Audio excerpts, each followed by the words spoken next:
Dulu saya berpandangan bahwa hutang itu wajar saja.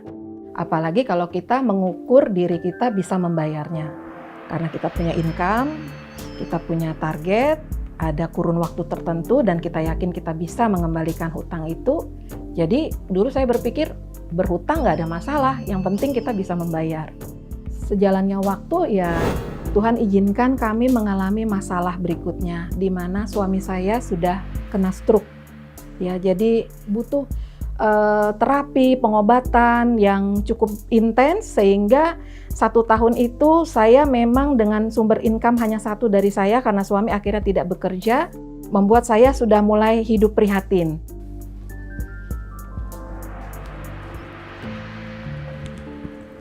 Ma. Ya, kenapa? Setelah aku pikir-pikir, boleh nggak Ma kalau aku ambil kuliah di Bandung? Soalnya fakultas desain di sana bagus, Ma. Kamu udah cek belum semua persyaratan yang ada di sana? Kuliah ini saya butuh uang cadangan, Biayanya. karena tabungan saya nggak bisa lagi untuk menyisihkan.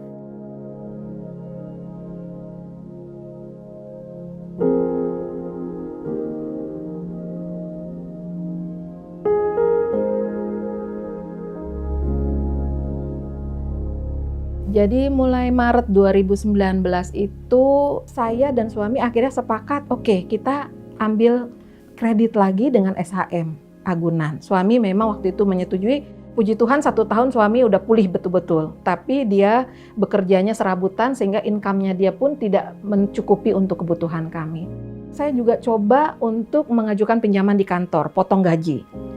Itu aman karena tidak ada bunga, jadi potong gaji. Dari sisa gaji yang saya miliki, saya harus bayar cicilan untuk agunan saya.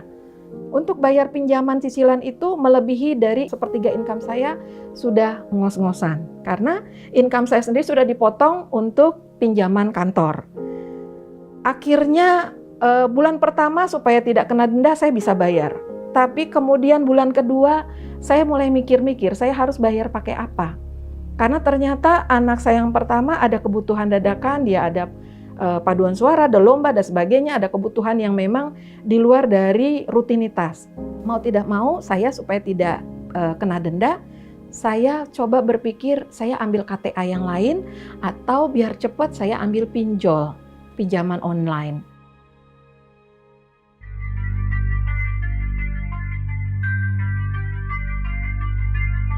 Di pinjaman online ini saya pernah dapat beberapa kali penawaran SMS, saya iseng saya buka linknya. Ternyata pinjamannya 1 juta, menurut saya waktu itu lumayan, tapi saya butuhnya 7,5.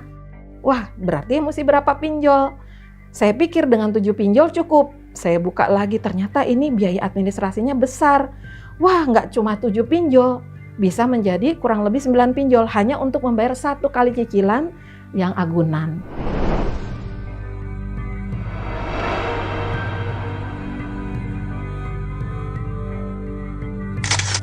Nah, begitu pinjol-pinjol itu sudah setujui, cair semua di rekening saya, 9 pinjol itu oke, saya pikir oke, nggak apa-apa.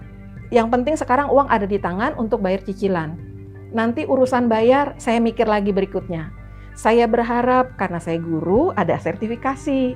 Nah, nanti juga ada sertifikasi cair gitu. Sebentar lagi juga tenang, bisa kebayar. Tutup semua beres, saya tenang. Ternyata tidak cair-cair. Masalah berikut terjadi.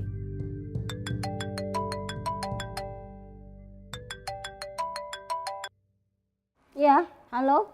Halo, Bu Kristina? Iya. Bu, pinjaman Ibu sudah masuk tempo nih. Kapan mau dibayar, Bu? Mas, besok aja ya Mas ya? Oke ya, Bu ya. Saya tunggu besok ya. Iya ya Mas. Lalu kemudian akhirnya saya pinjam lagi untuk membayar yang ini. Begitu seterusnya, bisa dibayangkan kan 9 pinjol harus dibayar, berarti saya harus minjam dari 9 pinjol yang lain. Ini sama seperti gali lubang tutup lubang. Pinjaman itu makin menjerat saya, apalagi ditambah itu sekitar bulan Maret ya. Maret saya mulai bermain-main dengan pinjaman online, April, Mei sampai bulan ketiga ya, Bulan ketiga saya udah benar-benar merasa saya udah nggak ada uang lagi untuk bayar karena pinjol ini benar-benar ganas. Dia bukan saja memotong uang administrasi, tetapi untuk mengembalikan walaupun tepat waktu saya harus membayar lebih banyak. Gitu. Jadi kalau bilangnya cair 1 juta, saya terima 800 katakanlah. Nanti mengembalikan 1,3, berarti sebenarnya uang saya berapa yang dipotong. Itu kurang lebih bunganya bisa 40%-an. Halo, Bu Kristina? Oh, info nih, Bu. Aku sudah lunasi pinjaman Ibu. Aduh, Mas. Ini belum ada uangnya. Nah, kemarin kan Ibu bilang mau dibayar. Gimana sih, Bu? Ya gini aja ya, Mas ya. Kalau saya gajian, pasti saya bayar. Nih, Bu, dengar nih, Bu.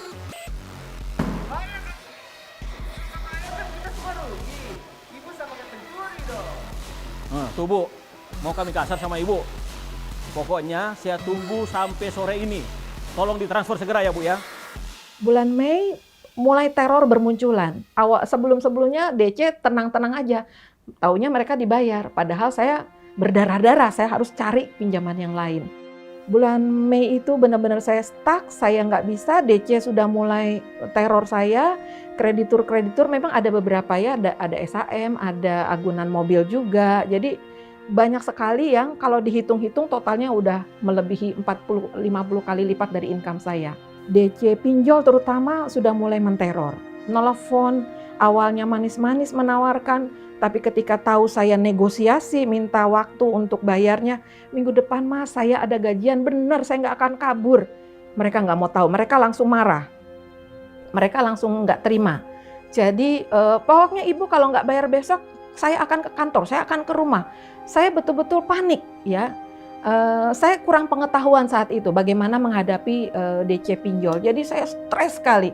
Itu bukan cuma satu, jadi ada banyak ya. Karena saya modelnya gitu, gali lubang tutup lubang, gali lubang tutup lubang. Akhirnya lubangnya tambah banyak, utang tambah besar karena bunganya juga besar. Sehingga saya udah nggak tahu lagi bagaimana. Saya hanya pasrah menerima teror, tapi saya benar-benar mengalami psikosomatis yang saat itu bisa dikatakan depresi berat.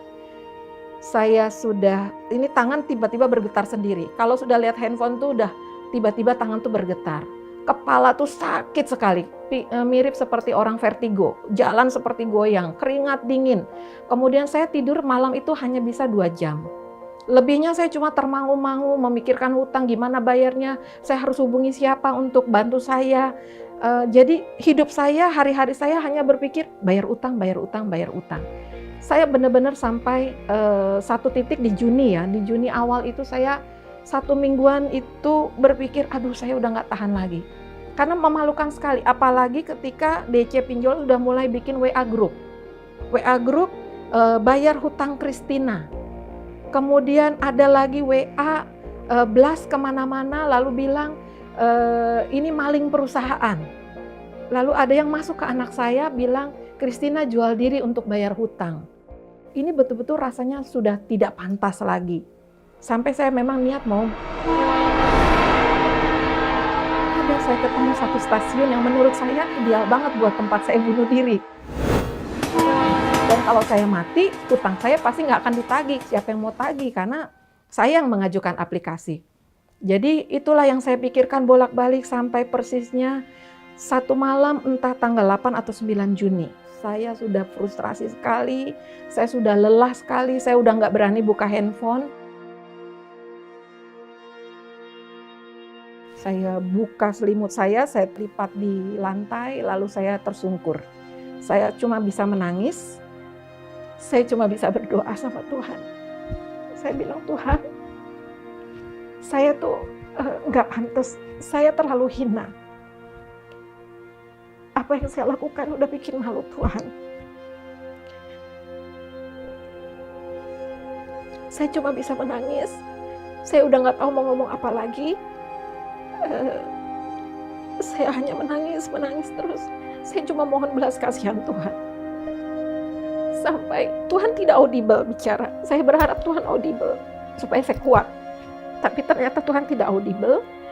Hanya saja pikiran saya langsung dibuka di Mazmur 121. Aku melayangkan mataku ke gunung-gunung, dari manakah akan datang pertolonganku? pertolonganku ialah dari Tuhan yang menjadikan langit dan bumi. Itu Mazmur Daud mengingatkan saya. Saya introspeksi diri, oh ternyata saya betul-betul saya belum jadi orang yang benar di hadapan Tuhan. Saya belum menempatkan Tuhan betul-betul jadi penolong saya. Di situ saya malu, saya menangis lagi sama Tuhan. Saya hanya cuma bisa bilang, Tuhan ampuni saya, Tuhan ampuni saya. Saya hanya butuh belas kasihan Tuhan. Hidup saya hanya saya perlukan kasih karunia Tuhan. Saya nggak sanggup Tuhan. Besok saya harus menghadapi debt collector. Saya harus bersandiwara di depan teman-teman. Saya berusaha kuat, padahal saya sebenarnya hancur. Di tengah malam itu saya bilang, Tuhan sekarang apa maumu atas saya, atas hidup saya. Ini sudah terjadi, semua sudah buruk. Buat saya udah nggak sanggup menyelesaikan. Saya tahu saya tidak bertanggung jawab Tuhan. Tapi saya nggak mampu menyelesaikan. Saya harus lakukan apa Tuhan? Ketika saya sedang memejamkan mata menangis, pikiran saya langsung dibuka. Pengalaman saya waktu pertama kali, kami sekeluarga mencari-cari gereja, lalu ibadah pertama kami masuk ruangan, saya melihat ada hiasan dinding di dinding gereja. Tulisan yang cukup besar. Tulisannya keterbukaan adalah awal pemulihan. Langsung saya diingatkan, yang selalu mengingatkan kami jemaat untuk selalu terbuka adalah pemimpin jemaat kami, Pak Doni Tompunu dan Ibu Sandy Sujak.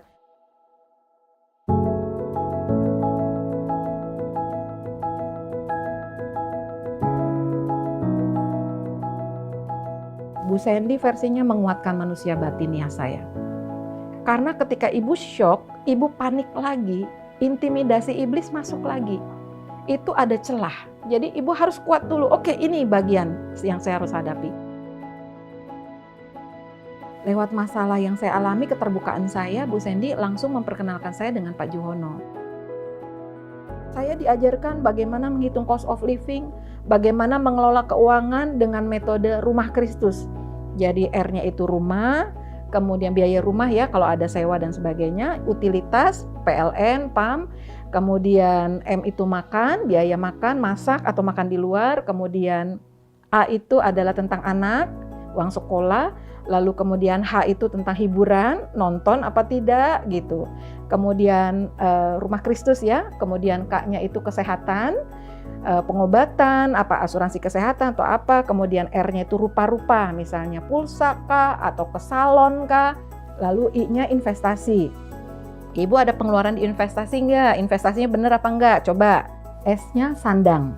Ya baju, tas, sepatu ya itu S sandang. T-nya transportasi. Itu tentang BBM, terus asuransi kendaraan, perpanjangan STNK, dan lain-lain terkait kendaraan. Kemudian ada U, U-nya itu bicara utang, yang terakhir S itu sosial. Ya persembahan, terus kalau ada pungutan di RT gitu, lingkungan dan sebagainya. Pokoknya rumah Kristus itu tertata. Berapa plotnya. Nah, saya mesti catat saat itu juga saya catat. Dan ini memang cara Tuhan menjawab doa saya. Saya minta Tuhan, saya harus lakukan apa? Ya ini bagian dari yang saya harus sakit. Biasanya saya tinggal gesek gampang gitu kan. Kemana-mana nggak usah cemas dengan uang tunai, saya tinggal gesek kartu kredit. Kalau debit saya kosong, zong, ya udah kartu kredit. Untuk bayar pinjol saya gesek tunai gitu, gesek tunai, ngambil untuk bayar dulu.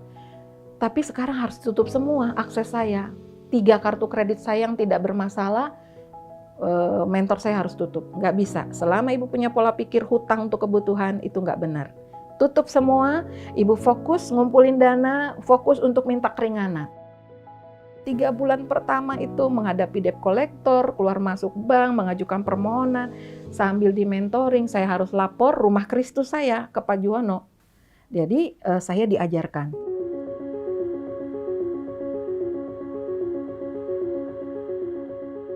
Ibu harus terbuka pada anak-anak juga, panggil, ceritakan masalah.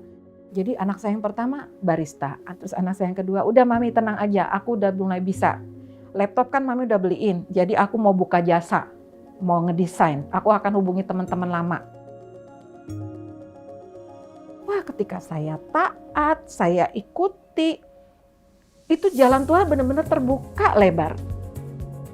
Jadi total hutang saya 650 juta. Itu totalnya ya. Tapi ya puji Tuhan lah, 7 bulan bisa selesai. Sekarang saya bisa fokus untuk bagaimana menambah income. Tapi yang fokus utama sebenarnya bagaimana menolong orang lain supaya keluar dari masalah yang sama seperti saya dulu. Karena kita ada fokus pelayanan di mentoring juga. Temukan Tuhan secara pribadi, baru ujungnya bisa hadapi. Ketika kita terbuka, kita taat, jalan akan terbuka.